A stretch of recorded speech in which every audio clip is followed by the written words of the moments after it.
আর মুহিনকে আসলে আজকে একদম হিরোর মতো লাগছে, সত্যি তাই না? সবাইকে আসসালামু আলাইকুম, শুভ সন্ধ্যা।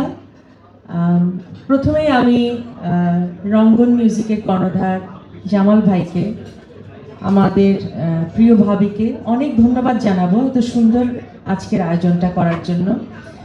ভাইয়া বলেছিলেন আমাকে যে অনেক আগে জিজ্ঞেস করে রেখেছিলেন আজকের ডেটটার জন্য, তো আমি বলেছিলাম হ্যাঁ ফ্রি আছি, এবং বলেছে এত সুন্দর একটা গান হয়েছে, আমরা ছোট্ট একটা আয়োজন করে গানটা লঞ্চ করতে চাই। কিন্তু সেই ছোট্ট আয়োজন যে এত বড় হয়ে যাবে, এত ভালোবাসার মানুষরা আসবে, এটা আমি সত্যি আশা করিনি।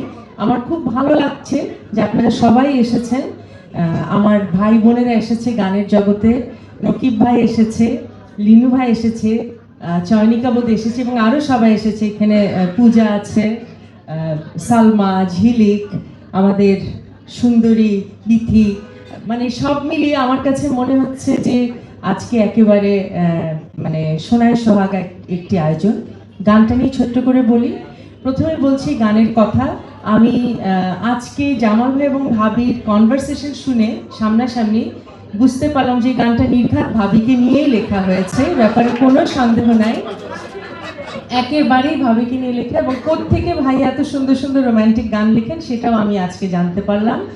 এবং সত্যি আমি আজকে গানের জন্য ফুল ক্রেডিট ভাবিকে দিতে চাই, কারণ যদি আপনার এত চমৎকার একজন ইন্সপায়ারিং জীবনসঙ্গী থাকে, তাহলে সৃষ্টিশীল কাজে সবচেয়ে বেশি প্রস্ফুটন ঘটে আমি মনে করি। তো তার জন্য ভাবিকে ধন্যবাদ যে তিনি জানালেন গান ভালোবাসেন এই কারণে। এবং যদি ঘর থেকে বলে নতুন গান কই, নতুন গান কই, এর চেয়ে বড় ইন্সপিরেশন আর কি হতে পারে। তো ভাইয়া সৌভাগ্যবান, ভাবির মতো চমৎকার জীবনসঙ্গী আছে। আমরা সৌভাগ্যবান যে রঙ্গন মিউজিক আমাদের সাথে আছে। আমি রঙ্গন মিউজিকের সাথে যুক্ত হতে পেরে সত্যি ভীষণ গর্ববোধ করছি। আমি জানি না ভাইয়াকে কে বলেছে আমি খুব অহংকারী আর মোটি, আমি জানি না এই কথা কিভাবে ছড়ানো, মনে হয় দেখে।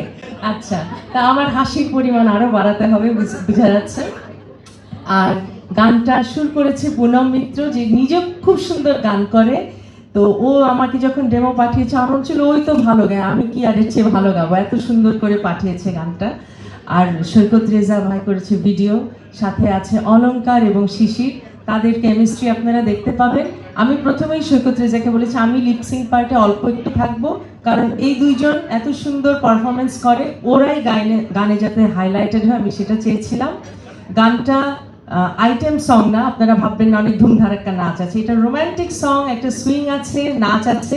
এটা খুব সুন্দর মঞ্চে পারফরমেন্সও করা যাবে, আমি গাইতে পারবো এবং যারা নাচতে চায় তারাও নাচতে পারবে। এবং গানটা আসলে প্রেমের গান, কিন্তু আবার নাচাও যায়, এমন একটা কম্বিনেশন। গানটা একটা মানে খুব সুন্দর একটা কম্বিনেশন। তো অনেক ধন্যবাদ আপনাদের সবাইকে এখানে আসবার জন্য। আর আমি মনে করি যে এত বছর ধরে আমার যে জার্নি, এই জার্নি অনেকে জিজ্ঞেস করে এটা কেন এভাবেই আমি কাজ করছি একইভাবে। আসলে আমি একই রকম ছিলাম অ্যাজ এ পার্সন, এই কারণে হয়তো আমি একইভাবে কাজ করে যাচ্ছি। আমার ভিতরে কখনো অনেক লোভও ছিল না, আমার ভিতরে কখনো উচ্চাভিলাষটাও ছিল না। কেউ বলতে পারবে না আমি খুব উচ্চাভিলাষী একজন শিল্পী, কারণ আমি খুব লেজি আর্টিস্ট। আমি maybe slow and steady wins the race, হয়তো আমার ক্ষেত্রে প্রযোজ্য হতে পারে।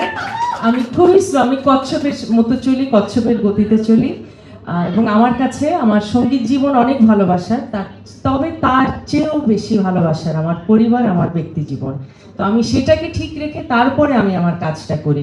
আমি মনে হয় এই কারণে দুটো একসাথে সমান্তরালভাবে চালাতে পেরেছি।